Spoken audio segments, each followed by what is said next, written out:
Good evening. Thank you for joining us for the July 16th Waterboro Board of Selectmen's meeting. Everybody would rise for the Pledge of Allegiance. I pledge allegiance to the flag of the United States of America and to the republic for which it stands, one nation, under God, indivisible, with liberty and justice for all.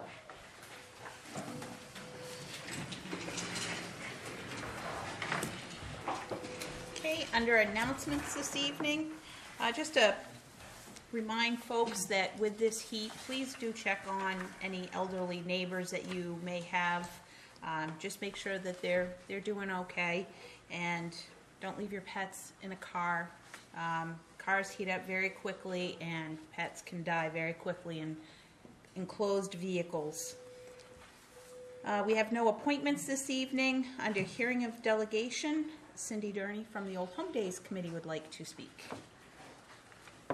And before you do, Cindy, I would like to congratulate the committee on another successful Old Home Days. I know that you were very short-staffed this year, and to think that 5 or 6 people pulled off what was an amazing weekend, you should all be commended.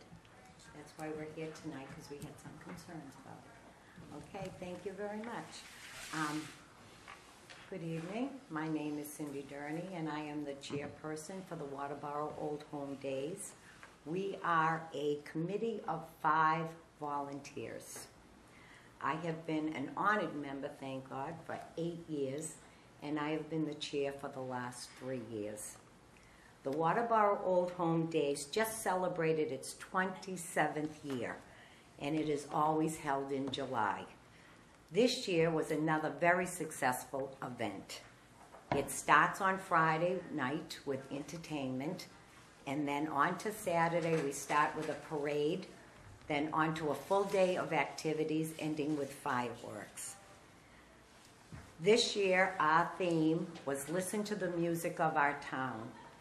Our Grand Marshal was Ginny Schaefer, one of our committee members that is one of the founding ones. She's been on the committee for 27 years, and she brings music to our hearts, being with us this long. Tonight, we are here to address some of our communication issues between the committee and the select board. We know that a member of your board is assigned to our committee as the liaison. The communication breakdown starts here. Starting in February, we report to you the date of our event, and every other month we report to you on all of our updates. Any additional information or questions by the board were asked and answered at these meetings. Not once has a board member attended our bi-monthly meeting. The question is, we would like to know, Tammy Jo, who is our board liaison? That would be me. We would like to know if you were our liaison for last year too. Because doesn't July start a new? July starts. Who was our liaison for last year? I don't recall who it was last year. No, we did. I know I did it one year, and I don't recall who was after me, and then it was Gordon. Yeah. So you started this year, July 1st? No, July 1st, 2012. Last year. So you were our liaison this whole past year? Yes. And you are assigned to us again this year? No. No. Okay. We're doing assignments this evening. Okay, perfect. Our second issue, on Wednesday, July 10th, 2 days before the event, I received an email asking if we are planning to have you, our board members, participate at the parade. Each of you, the selectmen, is on this email. This is the 27th year of our town event. The selectmen have always been present. The question of your involvement in the parade is another example of our communication breakdown. Our final issue this year is the issue of the parade. The preparation for putting together all the pieces for planning a safe and a smooth running parade takes many hours. We meet with the Sheriff's Department, the Chief of the Waterboro Fire Department, and we get together to coordinate all the parade details. Traffic is blocked off on Route 202 for up to an hour, and that is a big concern to us. Without the Sheriff's Department and the Waterboro Fire Department, total support to us, we would not be able to put on this event. On the morning of our parade, it takes every available committee member and volunteers to coordinate the lineup and the start. The golf carts are a critical part of our parade organization and safety issues. On Friday morning at 8 o'clock, 7 golf carts are delivered to the high school to be used in a responsible way by the Waterboro Old Home Days Committee. ABL, Golf, a Waterboro business, donates these golf carts. The golf carts are to be used by the Waterboro Old Home Days Committee from the setup on Friday to the cleanup on Sunday, and locked up at night for security reasons. We, as a committee, are completely responsible for these carts. When the parade ends at the high school, the committee and the volunteers are involved in traffic safety. The fire trucks need to leave. The Hannaford's truck needed to park, and because it opened up and distributed produce to all the people that were in the parade and to people that were even just watching the parade. We had a music float that needed to be moved onto the field for entertainment that was absolutely spectacular. And the walkers needed to get to their transportation safely. After all our safety issues were met, we only had 6 golf carts. Without letting anyone know, the Selectmen chose to take a golf cart up West Road, up 202 to Strawbrook Road, park the golf cart in that dirt area to the left, proceed onto their day, leaving the golf cart with the keys in it. After locating and retrieving our golf cart, we were able to return and proceed with our responsibilities of the day. Because of this communication breakdown, the town, our town, and our committee was left at risk regarding this golf cart. We, as a committee, are hoping that by coming here tonight and presenting our communication concerns, we can develop a working plan for the future and open up communication lines between the Board of Selectmen, Liaison, and our committee. We are looking forward to hearing your comments and what we need to talk about at the September meeting.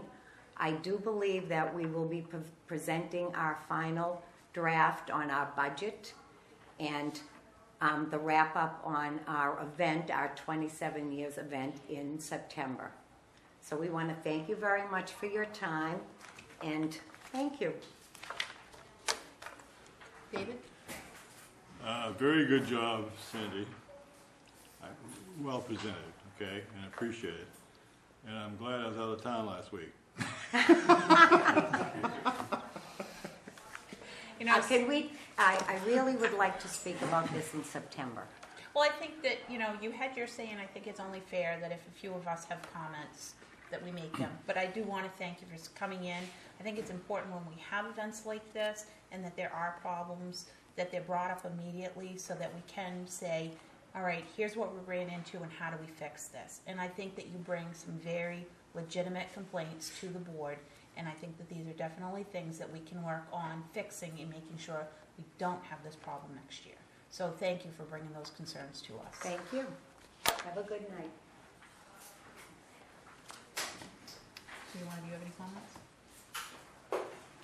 On the golf cart. I was the one that drove it back. Because we have done that every year in the past, and it's no deviation from what had taken place before. There were people present at that location at the time that I left the golf cart there, and it has always been that we went back and dropped the golf cart off there. So we need to discuss this in September because we obviously have a difference of opinion. And leaving a golf cart on the side of 202 with the keys in it is unacceptable. And we need to address this for next year, and it's a communication issue, which is easy to clear out.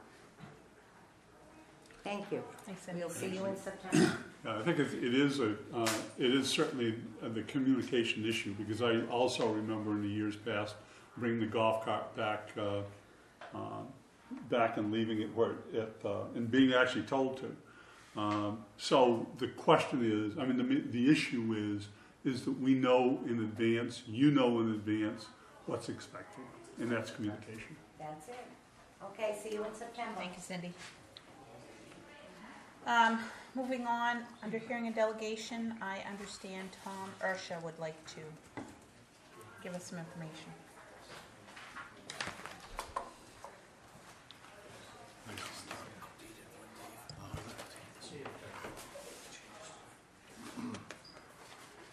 Thank you, Tom. Exers?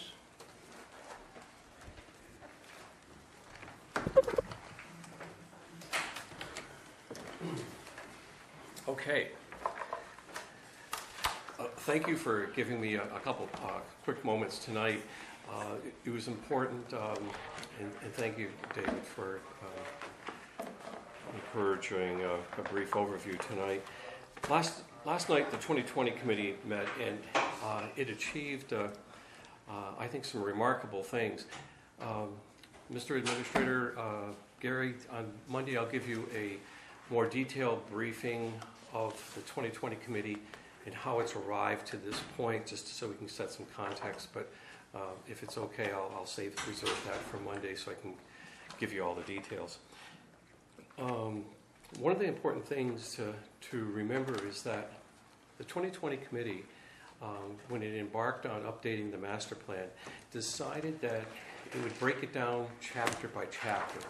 Sort of an atypical way. A lot of municipalities will go out, farm out the whole master plan, and just wait 6 months, 12 months, 18 months, and then the whole product comes in, and there's a couple sessions, and that's that. In our case, we're doing it a different way. We're breaking it down chapter by chapter, component by component. This is one of a series of components that have been completed. And I'd like to acknowledge particularly Robert Powers. Bob undertook this chapter and the leadership of putting together a lot of the statistical pieces of information. You'll notice in this chapter, which is entitled Historical and Forecasted Population, as well as School Enrollment Analysis, that it takes some of the census tract data, but it then takes it 2 steps further. It breaks it into scenarios, what-if scenarios, if there's a continued low development process, all the way to if there's extreme development that happens in the next decade. So we did some forecasting, particularly important in terms of school enrollment, particularly important in terms of doing development scenarios. Now, traditionally, population chapters in comprehensive plans are, how shall we say it, somewhat boring because it's just statistical data.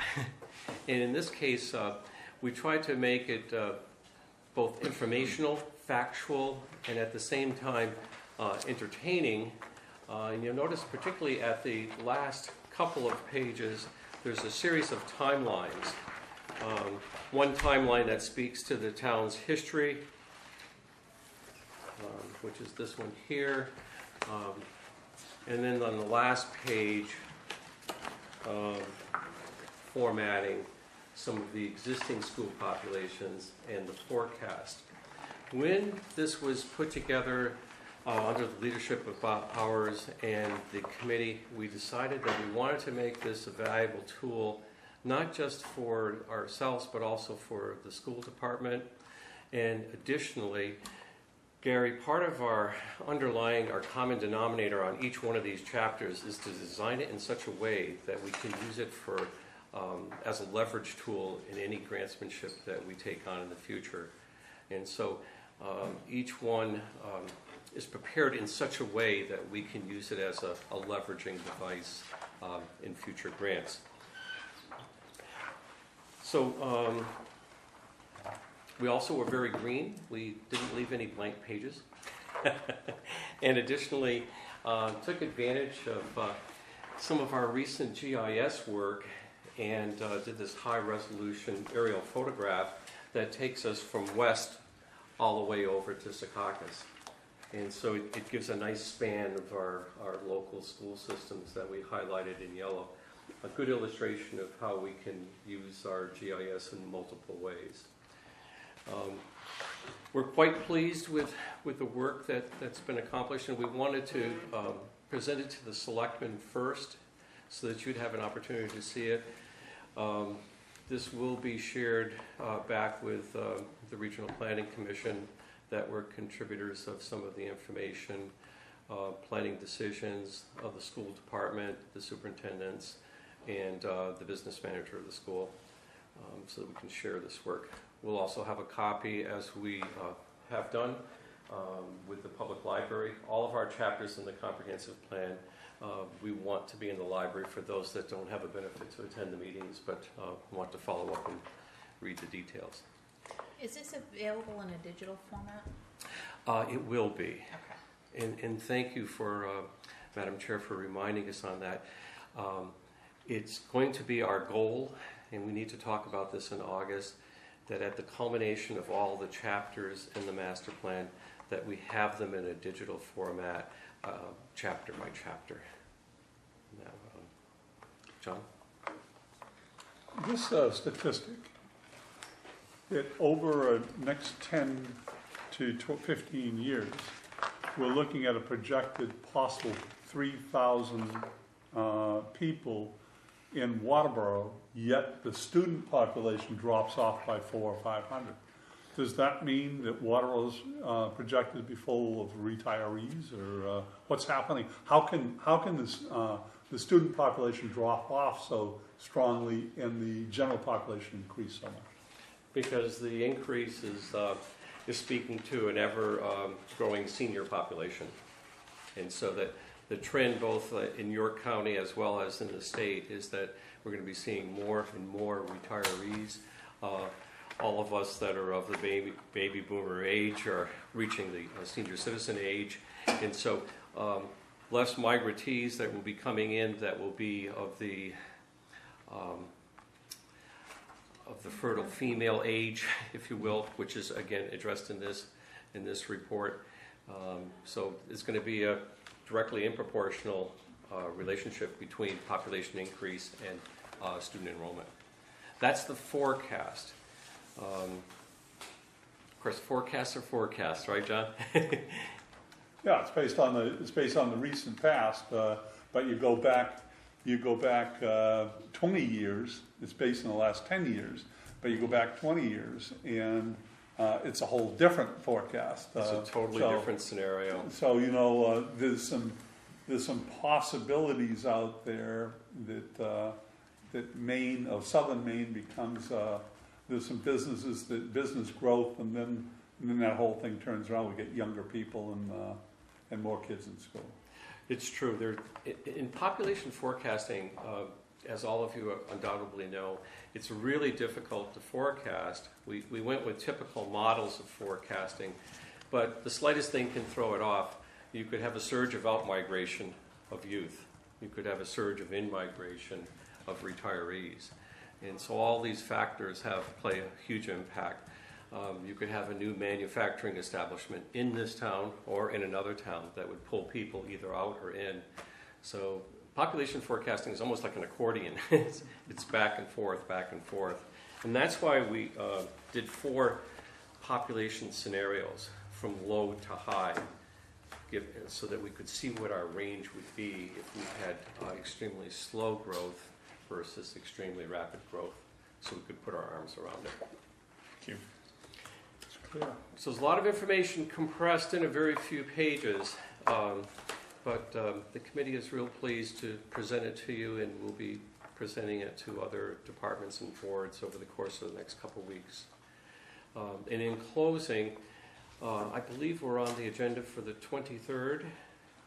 We'll be giving you an update on the progress that we've made with the Sewell Company and a recently completed infrastructure study report. So I believe that's scheduled for next week. Okay. All right, thank you, Tom. Okay, thank you very much. Appreciate it.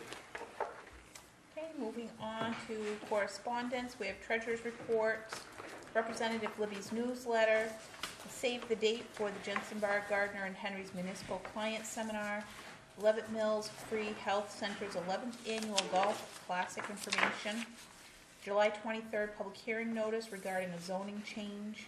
We have Senator Angus King's constituent hours schedule, the EcoMaine recycling report, the planning board, July 17 agenda, and 2 confidential matters. Moving on to reports and staff initiatives. Librarian, Ruth, Bridget, are you Ruth tonight? My name is Ruth Blake, and the other Ruth Blake is not feeling well tonight, so she sent me her report. And I'm debating because I have the report, which is an overview of the last 3 months' activity at the library, but I also have a pressing concern from Ruth. And I think I'll do the pressing concern to get it off my chest. We really, really need more time from Pete in the next week to finish the bathroom at the library. He's been doing it, I don't know the exact amount, but an hour or so a week in addition to his cleaning time. And it has left us for months. Only now are we being able to use the bathroom again because there were a lot of power tools in there and items that could be harmful to children. The library was built in 1925. The stairs that go down to the basement are steep and very narrow. I am always hanging onto the guardrail when I go up and down the handrail. I'm not confident about those. They're made for little kids' feet, and I don't have little kids' feet. The other choice is to go around out the front door, come around the back, and into the downstairs room where the bathroom is that we've been using. This last week, Pete put down tile and carpet squares on the bathroom floor. We have to keep the door closed, and so it is like a sauna in there. It is very, very hot. We have a fan going trying to help the glue dry, but when Ruth walked into the bathroom, glue oozed up from between the tiles and got on her shoes. And we really need that to get done so we can have the door open so the air conditioning can go in there. And the other day there was a mother with 3 small children who suddenly needed to use the bathroom, and she had to shepherd 3 small children down the stairs and around through the hallways to the bathroom. So we feel that we've got a potentially dangerous situation going on, and if we could have some more of Pete's time to finish the job and then figure out ways to get that glue to dry and to be able to have it, like it's open while we're closed. The bathroom is open and there's a fan going and trying to reduce both the heat and the humidity. The main body of the library is very comfortable. The air conditioners are working well. The new fans are working well. It's definitely 100% improved from a few years ago. So that's a request that we are making and hope that it can be acted on so that we can have the bathroom done and families can use it again. So that's the pressing matter. We can pass that on to Pete and just ask if he could get some additional time in over there this week. Well, I don't know who assigns him, so Yeah. he has said that's what he's been allotted, and so we're asking that he be allotted more for everybody's sake, including his. He'd like to get it done. All right, in terms of the last 3 months, we had 89 children in the readathon and 800 books read. Silent auction, there are 2 weeks left. We have a great variety of items, including a basketball signed by the Maine Claws, Red Claws, bright red basketball with green logo and signatures of all the players. We have a prize that a boy or girl can be an honorary basketball boy or girl at a Maine Red Claws game. We have tickets to a play, Joseph and his Amazing Technicolor Dreamcoat, and many other prizes. There's the website, waterboro.library.org, has a list of all of the prizes. So the monies that we raise are going to be used for purchasing books on CD for adults and children. So it's a very worthy cause. Story Hour is in full swing, runs until August 14th, every Wednesday morning at 10 o'clock for preschoolers through second grade. Stories, songs, and a craft each week. Summer reading program began June 10th. There are 4 libraries that band together. There was a nice ad in the Smart Shopper this week showing the 4 libraries, Hollis, Buxton, Berry Library, which I'm not familiar with. Does anybody know what community that's in? Berry Library? I didn't even know. Anyway, that's all funded by the Narragansett Fund in Buxton. And we get a grant from them every year because we're local towns and they have been very supportive because usually you cannot apply in successive years. So Rick Charette, who's really quite well known as a singer, entertainer, wonderful program, will be entertaining with pizza on watermelon and cake on August 3rd, Saturday, August 3rd. And there are free tickets for anybody who's in the reading program. And that we definitely get from, we are able to pay for that. Rick does help out libraries. He does not charge libraries what he charges other groups. Their bathroom remodel I already spoke about. We are really busy. Summer residents are back. 115 people in the library one day. 70 adults one day, 60 another, 50 another.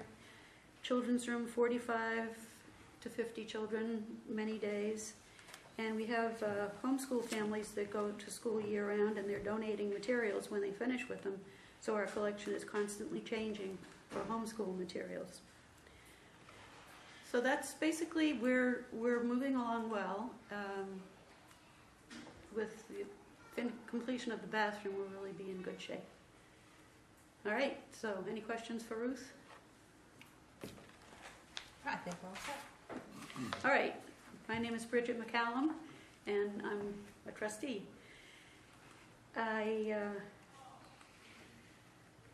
We have one person who's resigning from the board, and we therefore have 2 openings, and are talking to people, and I've heard that there might be someone who has applied. She's going to do some other committees instead. Oh, really? Yep.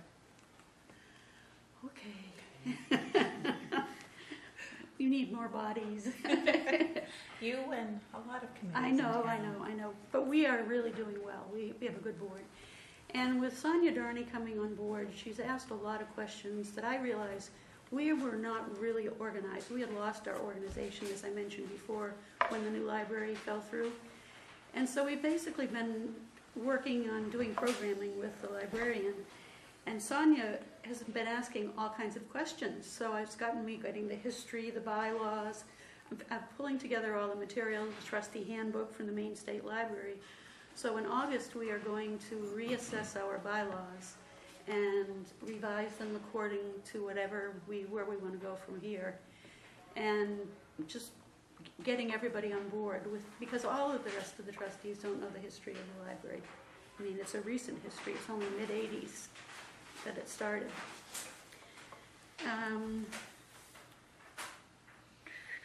We are trying to buy Nooks, to have Nooks for people to borrow. Nooks are e-readers where you can download books from the Maine State Library, or you can buy them yourself, or you can rent them, and you read them on the e-reader. Many people don't know what they want to get. So we are trying to follow what other libraries are doing and have some available, along with staff who know how to show people to use them. And we need a credit card to be able to buy them. Barnes & Noble requires that you have a credit card number. And it's probably because we will continue to buy more from them. In the past, when we've bought from Amazon, the librarian has done an order with the town's credit card and then reimbursed the town out of the library's budget. In this case, it's the Friends of the Library, but they don't have a credit card either. So we would like to find out how we can negotiate purchase of a couple of nooks where the Friends would actually pay for them, but use some credit card held by the town, and then the Friends would reimburse the town. I would say next week when Gary starts on full-time, probably pop in and see him and work that out. Okay, good. Did that this afternoon. Yeah, I initiated it, but now I'm telling the whole town so everybody knows. We're really excited about the e-reader. What we are offering in our little building, what people get in Saco, Biddeford, Portland, I mean, because of interlibrary loan, the internet and the e-readers, we have incredible services. So we're really proud of ourselves. And if somebody else would like to be a trustee and join the fund, we would welcome you. Seems like there was something else, but I had Ruth's notes and not my own. Oh, we had a book and bake sale on Saturday and raised $600. And that will go toward audiobooks for children and adults, in addition to the silent auction we had. I was driving back from Cape Cod that day, so this is all, I had to find out what happened. So I think that pretty much covers what's going on for the trustees and the library. Do you have any questions or comments? For people who have e-readers and haven't tapped into the Maine State Library yet for books, I am just amazed at the offerings that you can get. I'm addicted. And I mean, for somebody who wants to explore different authors that they normally wouldn't try because it's expensive to go in and buy a book, you don't have a chance to get over to the library, it is a great opportunity to explore readings that you wouldn't normally look at. So anybody it's a wonderful service that the library offers. And Sonia Durney, our trustee, who is also a reference librarian at the Portland Public Library, offered one workshop on e-reader use in the spring and will offer another one in the fall. And the people who came found it very helpful. So we're hoping to have staff on board too, being comfortable helping people as they come in. All right, thank you very much. Thank you. Moving on, Friends of the Waterboro Public Library. Jack. The Jack and Bridget Show The Jack and continues. Bridget Show. My name is Jack Siri. I'm president of the Friends of the Waterboro Public Library. Just a brief history. The Friends started around 2001, 2002, someplace in that area. There were about a half a dozen people that basically ran some book sales with various variations of that, book sales, yard sales, that kind of stuff, to raise money for books and things like that. That changed around 2006, 2007 when we tried to build a new library. Those folks who were doing it prior to that said, we didn't sign on to try to raise $1 million. So they decided they'd do other things. And another group came on, and we worked very hard for those years. And since that time, the same group has continued. We meet a couple times a year. We're basically have some money that we at times make use of to support the library as it presently is.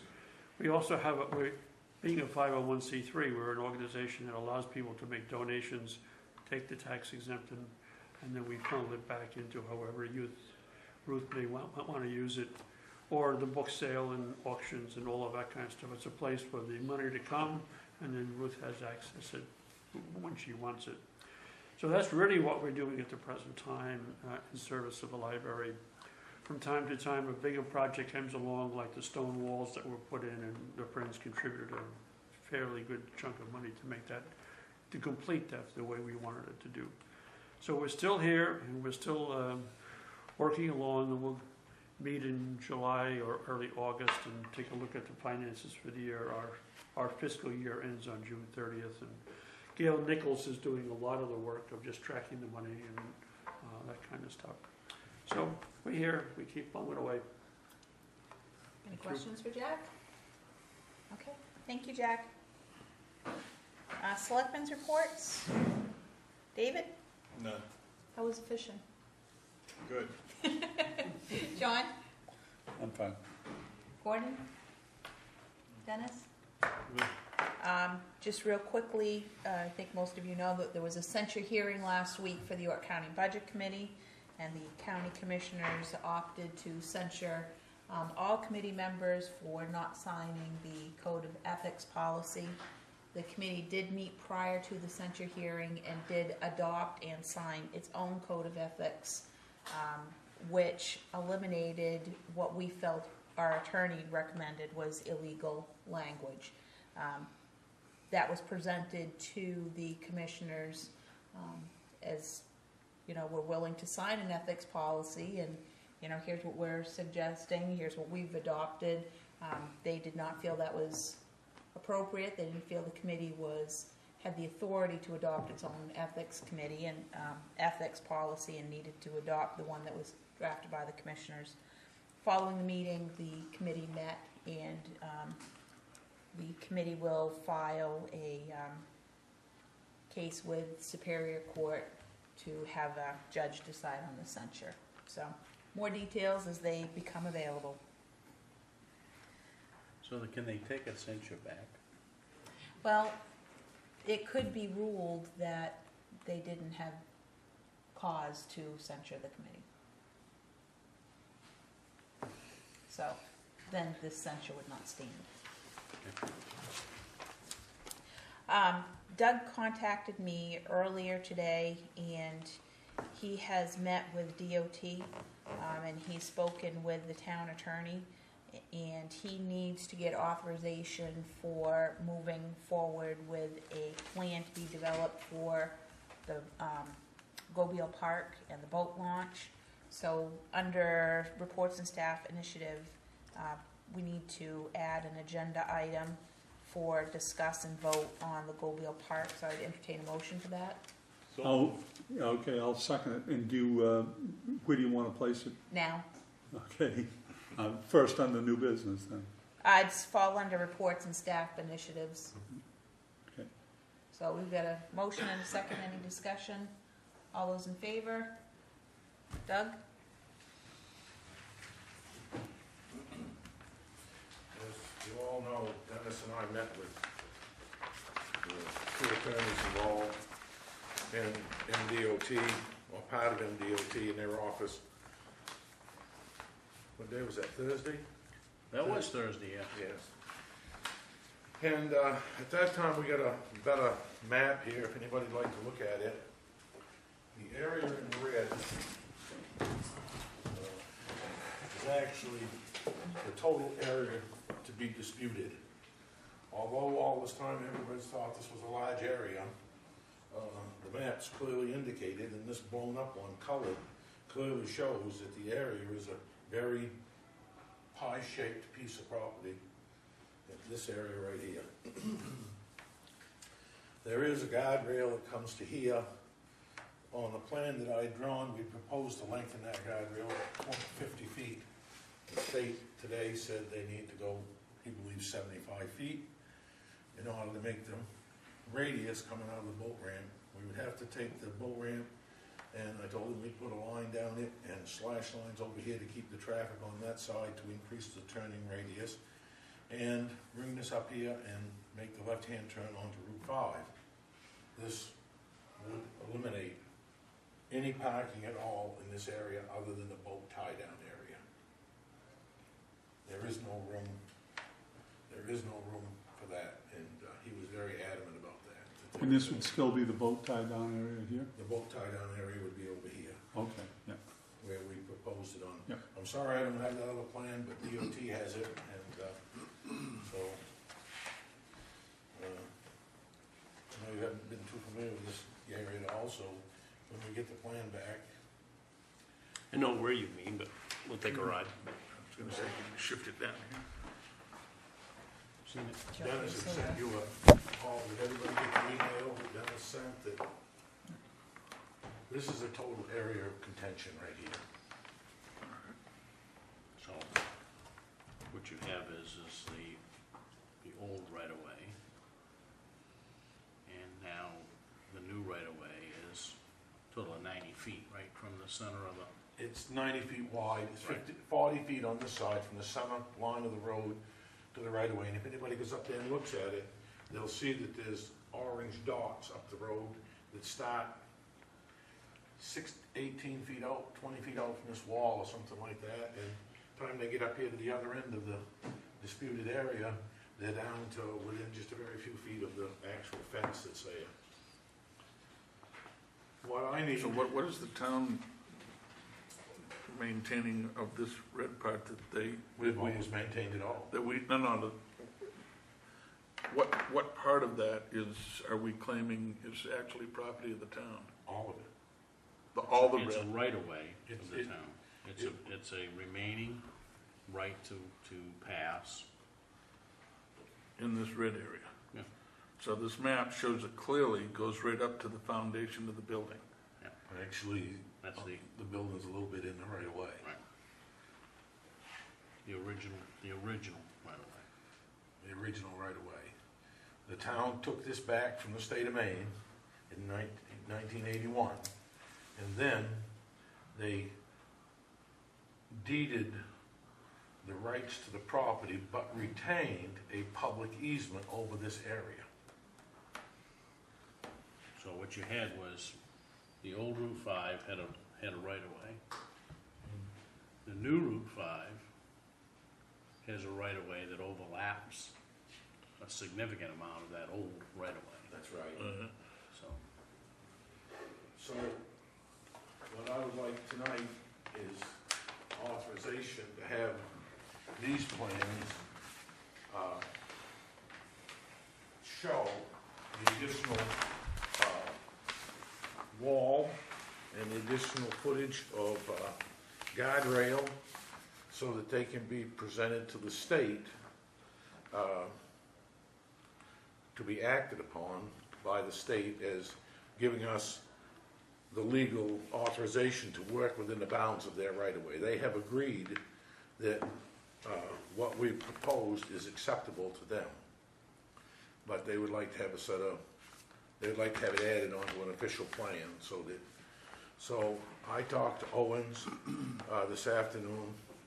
You know, we was kind of throwing numbers around and I said, well, I would present to you tonight a number not to exceed $1,000 to do these plans, if you so desire. I've talked to the town attorney at great length today, and we would like to have the money. She agreed that we should do this because, what's his name, Dennis, that we met with? Broderick, Justice Broderick. Yeah. Would like to either see this thing go to trial or get it off his calendar, because he's still the, I guess call him an arbitrator, if Yeah, you will. he's like a mediator or an arbitrator, I guess. So he would like to get this, he's contacted both attorneys, and he would like to get this thing moving along. So she took all the notes from what we did today. She was not present. She took the notes from what I told her that we did today, and she is going to approach their attorney. And if their attorney agrees that they're willing to the terms, there would be absolutely no parking allowed in this area where this has been the point of contention, was having parking. The DOT engineer said today there's no way that there's any room for parking. At the time he was there was some boat trailers come along, and they were kind enough to oblige him and do the radius for him. He marked it out. They did the radius for him, and he got exact measurements on what those boats took for radiuses to come up out of there. And time they pull up out and make their right-hand turn and get over and get positioned to make the left-hand turn, they're right up against the edge of the pavement on the water side of the paved area. So he said there is no way that there can be any parking along there and have this thing work. So if they... That includes no parking by the plaintiff as well. That's right, no parking, no parking. That's the signs we would put up there then, it said no But parking. that's something that's gotta be negotiated with the judge, right? So, There's 13 feet of, it's what we're proposing back. I don't know what'll happen. There's 13 feet of grassed area there that was paved, that could be used for parking. It could be, the grass could be taken up, or they could park on the grass.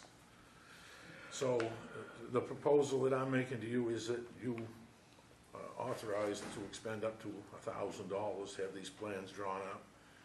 And they would not include any specifications.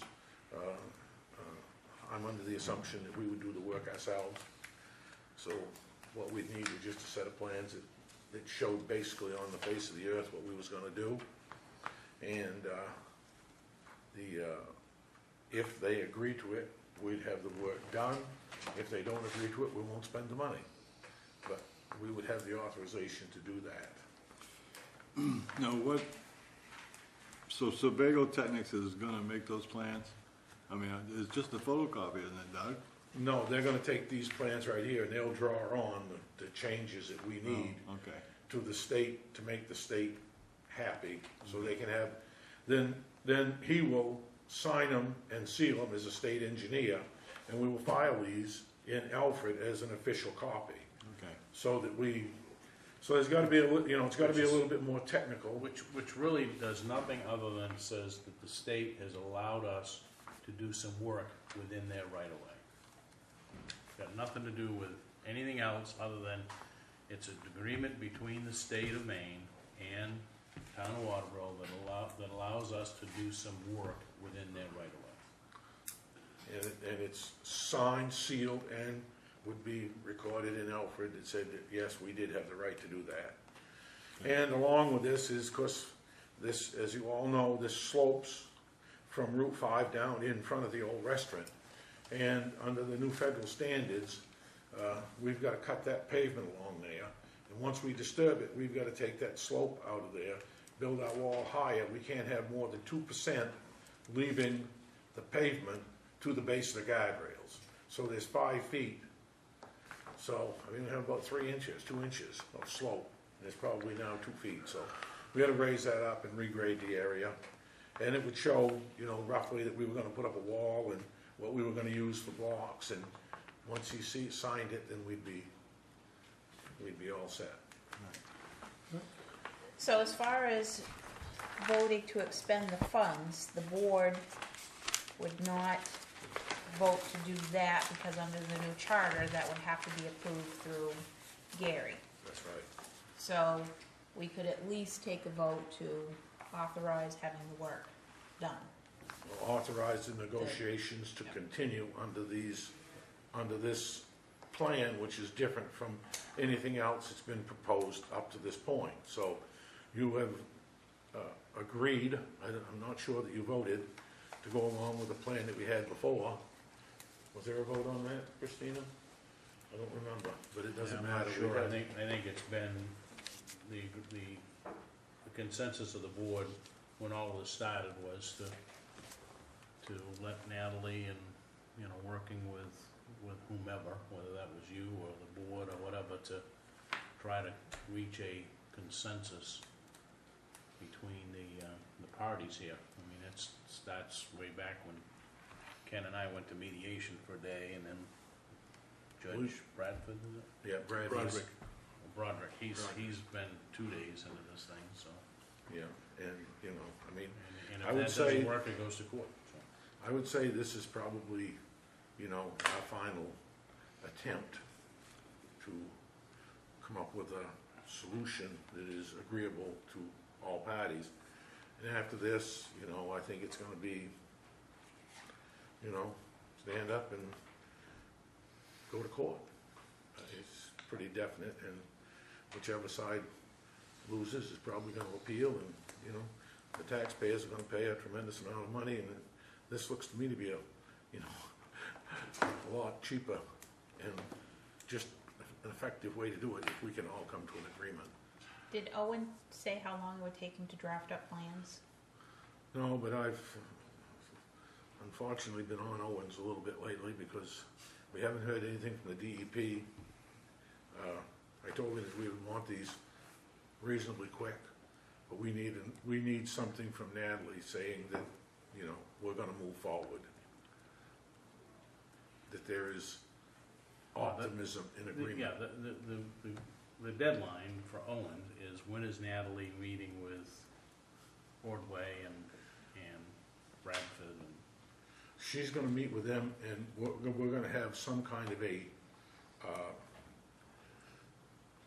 agreement in principle before we spend any money on any plans. If they say no, if the parking in front of the building becomes the issue that where the DOT engineer said there's no parking, no room for parking there, if that becomes a issue that's non-negotiable, then we're not gonna spend any money. Right.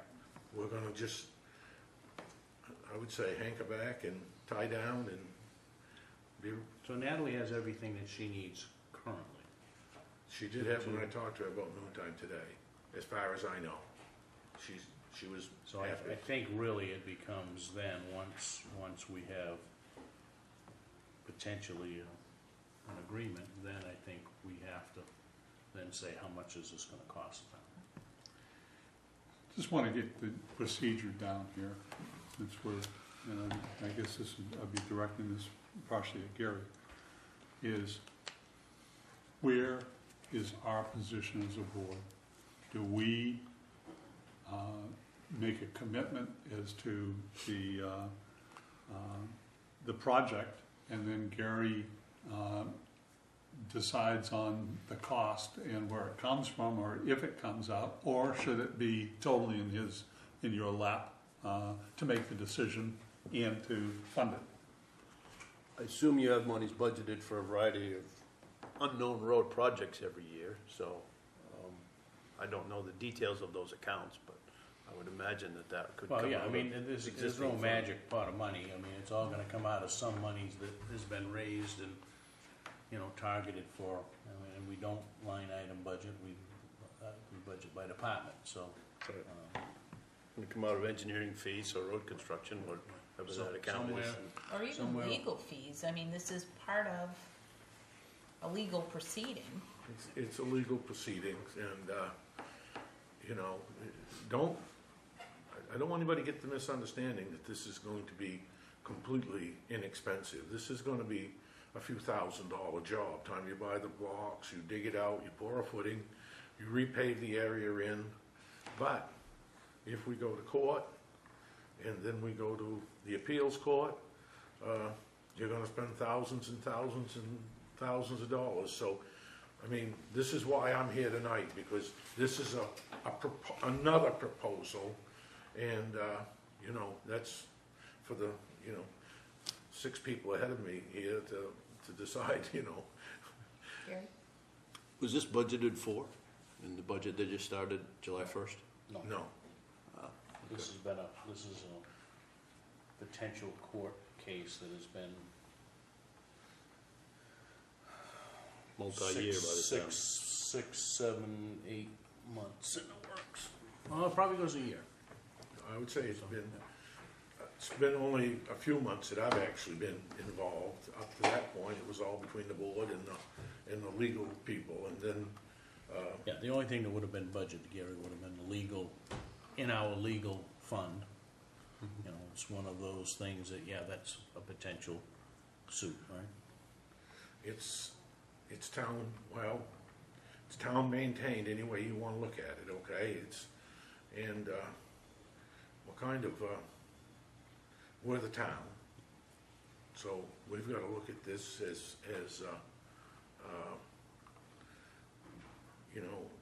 whatever the end result is, something's gotta be done to correct the situation there. And, the engineer was up there today, and he spent quite a lot of time looking over our boat ramp, and he was quite happy with that boat ramp. He thought that worked out good, and the boat people seem to be really happy with it. We rebuilt the boat ramp last fall when the water was down, so now, I guess, I think we can work out the finances of it. So what is, I'm not sure we need to, I haven't heard anything any requires a board motion at vote. this point. I don't think that, other than the knowledge of where we are, and Natalie has everything, she's representing the town. It may very well call for another day for setting in the May well. Cumberland. I think Cumberland think it will I won't, call. I won't be available, but there will be, Gary can go probably there and another sit, day. sit in the judge's chambers, and the judge stibbers back and forth between his chambers and wherever we're sitting, and it's hot and it's dry, and they don't even give you an orange juice. So are you all set with us then for tonight, Doug? Well, I mean, do you wanna move forward, or what do you want me to do? Well, I think you've given everything to Natalie. Yeah, I think we move forward, right? It really said- depends on what gets negotiated out of that. I mean, I'm only saying, are you, and maybe I have the wrong idea of how things work. I mean, the money part of it may come to Gary, but, you know, the legal end of it concept. still is. But I we're think already in the legal end of it, Yeah, right? We've already endorsed that way back when this started, so well, if everybody's happy, I then guess you I'm could say, happy. let's not go any further, but that would have some other ramifications. Yeah, I think given the significance of the importance of that particular area as a natural resource for the town and the number of people that use it recreationally, including, you know, all the fishermen and boaters and everything else, that as a consensus, I would be in favor of pursuing this, continuing, and getting done what needs to be done to resolve this in the most efficient way possible. That's what we're It's So- in trying the to do. lawyer's hands. Yep, we said back when that we were authorizing this to move forward. I don't see where anybody has any change of heart in that at this point. Well, I mean, again, my question comes down to, is it our decision or is it Gary's decision? Well, the Right financial, now, do we vote on this and obligate Gary to follow on this, or do we not vote on it and say, Gary, this is your decision? there's nothing for us to vote on at this point. Okay. Back several months ago, we said we were gonna move forward with Sure. this. Plans changed slightly. We're Yeah. aware of it now. So And that's where it we're is. aware of this, and then, but the decision to spend money or not to spend money is with our administrator. Yeah, by charter, it would be the administrator. Right. Yeah. We'll work on it and report back. Okay. And for everybody, I just wanna let you know that, the Land Trust has its annual meeting on the 24th at 6 o'clock. We're gonna meet at Bob Fay Park. We're gonna have hot dog and hamburgers, and everybody's welcome. It's kind of an open evening. 24th? What's that? The 24th, you The said? 24th of July, At what time? 6 o'clock. 6 o'clock. We're gonna serve hamburgers and hot dogs, and everybody's welcome. Okay, thank you, Doug. Is there anything else you need from me? That's quite enough for one evening. All right, moving on to new business, discuss vote on legal recommendation of Town Attorney Cole. We met last week in executive session, and this has to do with a parcel of property where the lot has been split, and our attorney has recommended that we join a joint motion for consent judgment. What's the pleasure of the board? So, Is there a second? Second, Any discussion? all the language changes that we requested and that were given to Steve Levy have been changed. Different thing. different, Oh, entirely different thing? Yeah. This is the Okay. This is the Johnson. property. Oh, the Johnson property, I'm Yep. sorry. I'm sorry. I withdraw any comment. Save it. Any other discussion? All those in favor? Abstaining? Yes. Next is discuss vote on board and committee appointments. We had a couple of appointments this evening for folks that were looking to join committees. We have Misha Quinn that's looking at the 2020 and Economic Development Committee, Angela McCoy looking at the Cemetery Committee, and Charlie Drapo looking at the Public Safety Committee and the Road Review Committee. What's the pleasure of the board? I move to appoint all those you just mentioned to the boards that you mentioned. Is there a second? Second. Any discussion? All those in favor? Very good. Next on the agenda, discuss vote to approve a water main extension agreement. This is going to be what was presented last week by Steve Levy. I did have a conversation with Ken Cole. The changes that Ken recommended have been made.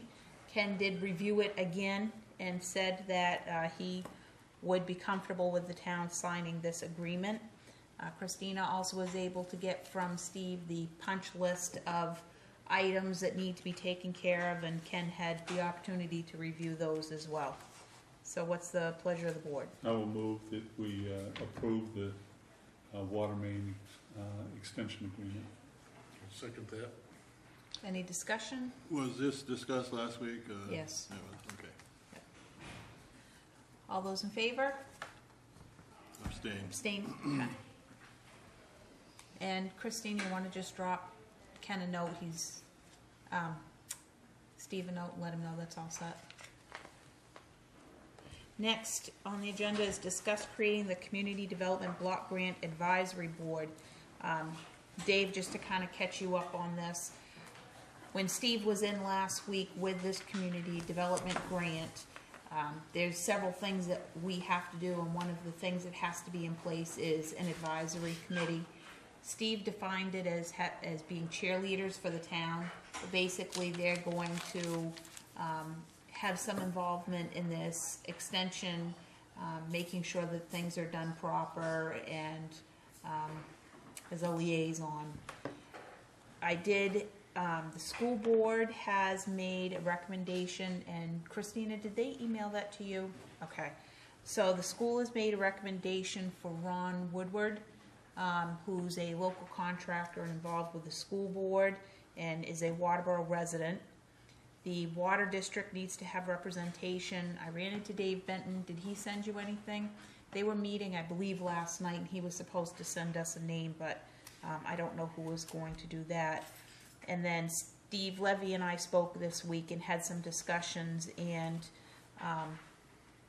he said that having a member of the board on the committee would be recommended by him, or we could appoint a member of the community. He felt having a board member would probably be the best thing at this point. And I can tell you what he said. Maybe I can't. So, is there any discussion on how we'd like to handle that? I mean, what he said the other night is this 3-person committee becomes the cheerleader for this project. Certainly the school board didn't put a school board member on, and I would suggest we not put a selectman on. But that being said,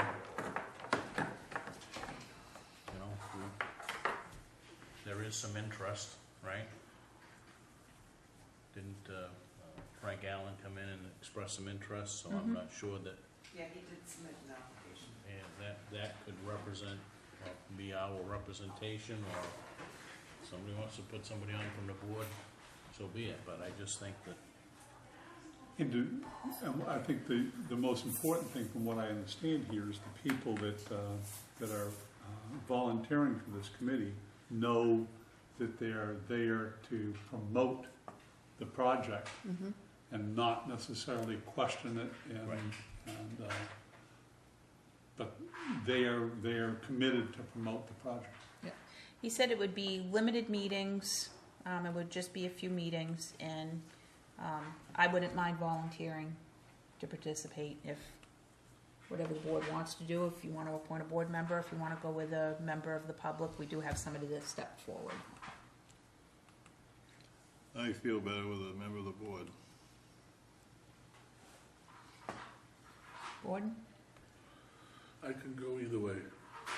I think that we have, people that have sufficient community interest on both the board and to that individual who applied, that we could get proper representation either way. I mean, I know that's sort of a sitting on the fence approach, but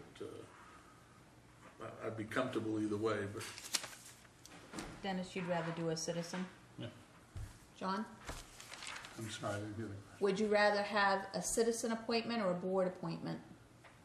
Or can't have both? Right, we can only have one person. Citizen. Gary, you've had some experience with this, correct? Some more facade than big project like what you're doing here. I don't think it matters. I don't know, is it Mr. Allen, Frank Allen? Mhm. I don't know his background. It's on the So he's on a zoning. planning board here, so I mean, it's at least a tie with what's going on from a planning Former perspective. selectman, been involved with the transfer station heavily in the past. Mhm. There's not a lot of heavy lifting to this. It's one project that you're gonna comment on, so I don't think it matters. Okay. So, do we have the application for Mr. Woodward? So why don't we have on the agenda next week to do the committee appointment? Okay. And we need still need somebody the from water district.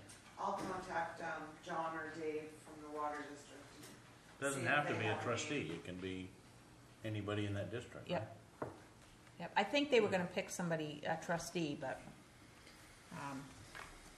so if we could do that, and then we'll have that as an agenda item next week to appoint that committee, and then that'll be complete. All right, next, moving on, old business, we have none. Other, would entertain a motion to sign the minutes of the July 9th regular meeting. So moved. Second. Okay, all those in favor? One abstention. Okay, pending decisions, schedule a selectmen's goal-setting session, discuss making policy changes relative to the use of social media, and town charter change to establish a public works department. So the week's action list, we need to get all of our committee members sworn in. We need to get in touch with Steve Levy, let him know that the extension agreement has been taken care of.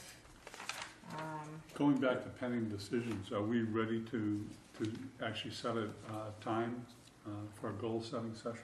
I think we wanted to wait and let Gary get his feet wet first and get settled, and then look at a date.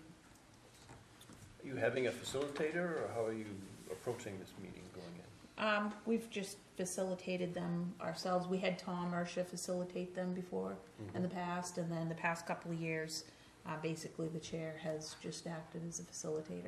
Do you have a packet of information you've gathered at this point? No, Get we ready for that. usually do about 3 or 4 different meetings. With the first meeting, we come in with everybody having a list of what they would like to accomplish, and then we throw all of those ideas kind of on an idea board, and then we prioritize which action we would like to complete in the next year, and then we look at getting an action plan together to get those done. We've done it sometimes where we've done hour-long sessions, 2 or 3 of them, or sometimes I guess 3 or 4 years ago, we did a 4-hour session on a Saturday morning and basically did it. So, some of the things, my own concerns sometimes is it stretches out over a long period of time. If you, when you've worked an hour and then you go back and spend 2 weeks and come back, you're spending another 25 minutes reviewing what you did 2 or 3 weeks ago. But, This is an annual, you do this annually? Yep. Excellent. So, Gary, do you think you need some time to kind of see what's going on here before you commit to doing something like that? Give you a couple of weeks before we set a date? Or look at doing something in September? Oh, that's fine, with me. Would you be okay with September? Sure.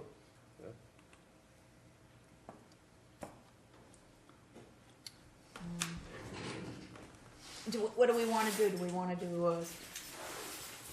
like a Thursday night for a couple of hours? That would work, to kick it off, I guess.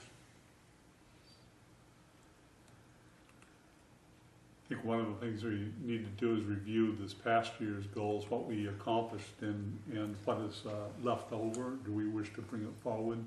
And then anything new. And I think at this point too, as far as new goals, Gary may have a strong preference too for putting in what he'd like to accomplish, How about, have us accomplish over the year. okay, how about September 12th? Put it down. Right. My vote.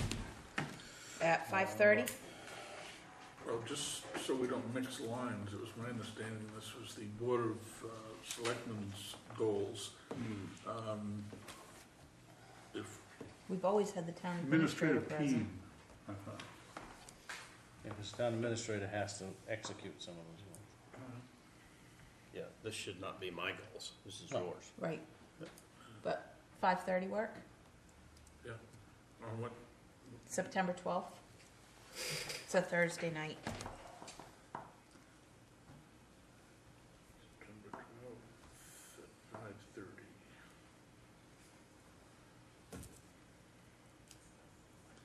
Okay. Is this like a 5 to 7 type thing? Do or like 5:30 to 7:30? 5:30 to 7:30? Is this a supper meeting? Oh, yeah. Yeah, I think the transfer station has some money in the Pizza fund, didn't they? All right, so then that's done. Weren't we gonna add a pizza fund to all departments? Yeah, that's right. Except IT. Yeah, except IT. Yeah, a meeting of one. Discussion of agenda items for next week. We'll have the committee appointments for the water board. For the public hearing, right? There's a public hearing, and York County Sheriff's Department has an appointment that night. Okay. Anything else? I'm sure something As else will usual, come up something. during the week. Have we sent them a Public letter? hearing is for the water project? The zoning, there's a zoning Zoning, change. that's right. Wow. I'll call again and remind him, how's that? All right. Okay. On Tuesday. Items needing signature, the minutes of July 9th. Reminders, Wednesday, July 17th at 7 p.m. is the planning board at the town hall. Also tomorrow, tomorrow night at 7 p.m. is the community garden committee workshop. Monday, July 22nd at 6:30 p.m. is the transfer station recycling committee at the old town hall. Tuesday, July 23rd, 6 p.m. is the selectmen's meeting here at the town hall. Thursday, July 25th, 11:30 a.m. the senior luncheon at the Snowmobile Club on the Old Alfred Road. Thursday, July 25th, 7 p.m. the Library Board of Trustees are meeting at the library. Saturday, July 27th at 8:30 a.m. the cribbage tournament at the Old Town Hall. Monday, July 29th at 5 p.m. the Community Garden Committee is meeting at Town Hall. And on Tuesday, July 30th at 6 p.m. the Selectmen will be meeting with the 2020 Master Planners reporting. And with that, we will go into workshop to discuss board and committee liaisons. You want to adjourn the meeting first, and then have Yeah. the workshop? So a motion to adjourn, So anything? moved. Second? Second. All those in favor? Thank you and good night.